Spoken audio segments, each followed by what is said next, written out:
Ya teman semua, baik lagi di Kapian News, masih bahas kasus Subang.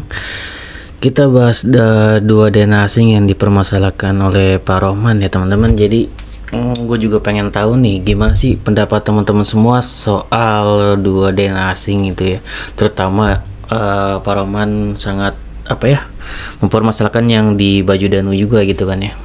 Dan tentunya yang keseluruhan juga sih, di karpet dan segala macam gitu kan ya, yang ditemukan oleh Bu Beta ya. Jadi gue pengen tahu sih gimana sih pendapat teman-teman tentang dua DNA asing itu, atau beberapa DNA asing yang ditemukan di TKP dan juga di Baju Danu gitu kan ya. Itu gimana pandangan menurut teman-teman semua melihat fakta persidangan juga gitu, seperti apa. Yang pertama, apakah penting atau enggak gitu kan ya, apakah harus terungkap atau enggak gitu. Coba teman-teman jawab di kolom komentar, dan gue juga akan memberikan pendapat gue ya teman-teman melihat fakta persidangan juga gitu.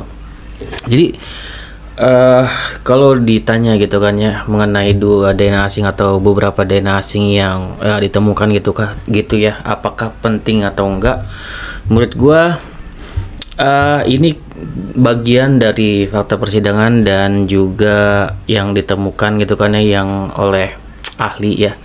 Jadi kalau dianggap penting itu menurut gua sangat amat penting ya. Kalau ada kalaunya gitu ya teman-teman, ada tapinya gitu. Ini bagian petunjuk yang sangat penting yang harus diperhatikan ya oleh penyidik, oleh hakim, oleh jasa penuntut umum gitu kan ya. Ini sangat amat penting untuk DNA asing ini, kalau ya ada tanda kutipnya, kalau tidak ada campur tangan dari OOJ atau obstruction of justice gitu teman-teman. Namun kalau gue lihat ya seiring perjalanan persidangan, DNA asing ini semakin tidak terlalu dibahas atau dilihat oleh hakim gitu ya teman-teman. Karena apa? Karena sepertinya hakim melihat untuk DNA asing ini benar-benar bagian dari pengalihan gitu kan ya, atau perintangan dari OOJ tersebut gitu. Kalau misalkan tidak ada perintangan, itu sudah mengindikasikan bahwasannya Danu ini berbohong gitu dan segala macam, dan harus dibahas terus-menerus gitu kan ya. Di awal persidangan pun harus digencet gitu kan ya. Namun di sini TKP sudah rusak dan hakim sampai cengar-cengir. Karena apa? Cengar-cengir karena sehari setelah kejadian itu ya banyak sipil dan juga oknum kepolisian yang masuk untuk merusak TKP gitu kan ya. Yang nggak ada tangga tiba-tiba ada tangga, yang nggak ada bercak merah jadi di atas plafon jadi ada gitu kan dengan tangga tersebut. CCTV dihilangin, jadi udah terlalu banyak nampak adanya campur tangan dari oknum kepolisian yang merusak TKP dan juga merintangi perintangan ini gitu. Jadi sangat wajar ya kalau misalkan hakim ini sangat tidak menaruh perhatian besar gitu untuk DNA asing tersebut. Tapi kalau dianggap penting atau enggak, tetap nanti akan dibahas dan penting juga teman-teman, karena kan OOJ ini bagian juga dari kasus ini. OOJ dan juga ada TPPU Yayasan, itu kan satu kasus ini diiringi dengan dua kasus yang berbeda gitu. Kita juga tentunya kan sangat berharap agar ini OOJ juga sekalian terungkap. Namun ternyata gitu kan ya, tanpa terungkap dulunya OOJ gitu kan ya, ini dengan fakta persidangan, dengan bukti-bukti yang sudah ditemukan, itu sebenarnya sudah cukup untuk JPU membuat suatu tuntutan nanti di minggu depan, dan hakim langsung bisa memutuskan gitu ya teman-teman untuk hukumannya. Nah, karena untuk OOJ ini atau obstruction of justice ini akan nanti disidangkannya ya diurusnya dengan pihak yang berbeda gitu teman-teman. Jadi seperti itu, nanti akan diurus propam dan segala macam. Jadi itu juga sudah diajukan, untuk diproses, untuk sudah diungkapkan juga oleh Pak Tovan. Itu sebenarnya kan kemarin juga yang gue upload, itu sebenarnya sudah dijelaskan oleh Pak Tovan mengenai OOJ tersebut, sudah diajukan untuk ditindak segala macam. Itu sebenarnya udah ya teman-teman, cuman tidak bisa disatukan dengan sidang ini gitu.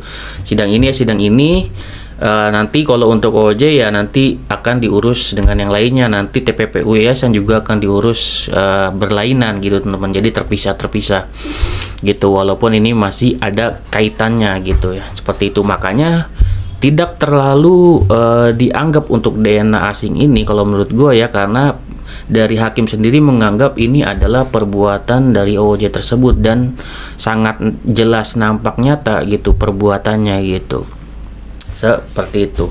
Namun kalau dianggap penting atau enggak ya tadi gue bilang ya, kalau menurut gue sangat amat penting kalau tidak ada turut campur tangan atau perintangan dari OJ, dan itu bagian petunjuk yang sangat penting gitu. Namun juga kalau misalkan nggak dianggap penting juga nggak gitu-gitu juga, nanti kan juga akan dibahas kalau misalkan OJ ini sudah benar-benar diproses gitu teman-teman, nanti juga ke belakangnya juga tetap aja akan kena kayak gitu.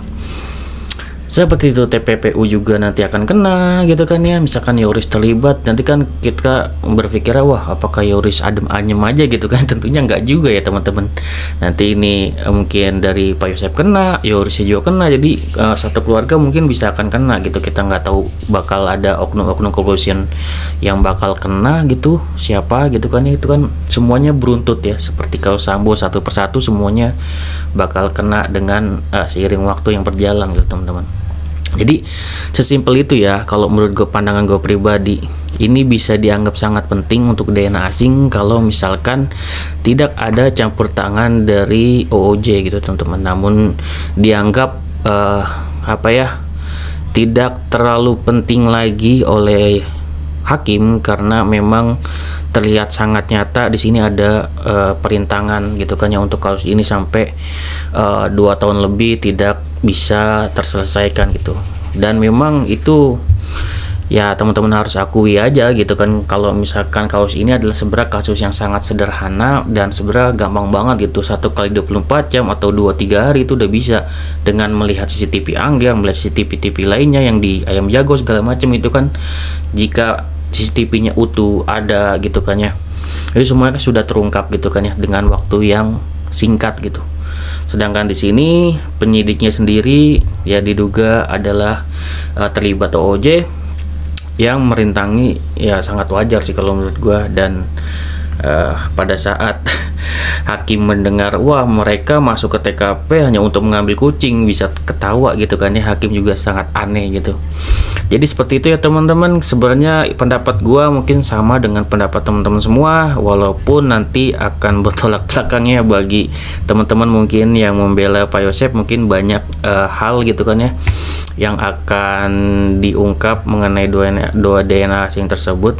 Kalau misalkan teman-teman tidak menganggap DNA asing tersebut adalah bagian dari perintangan, ya nggak apa-apa juga gitu kan ya, kan toh nantinya juga saat OJ itu terungkap, semoga DNA asing itu juga terungkap ya teman-teman. Oke, segitu ya dari gua, semoga bermanfaat. Wassalamualaikum warahmatullahi wabarakatuh. Teman-teman.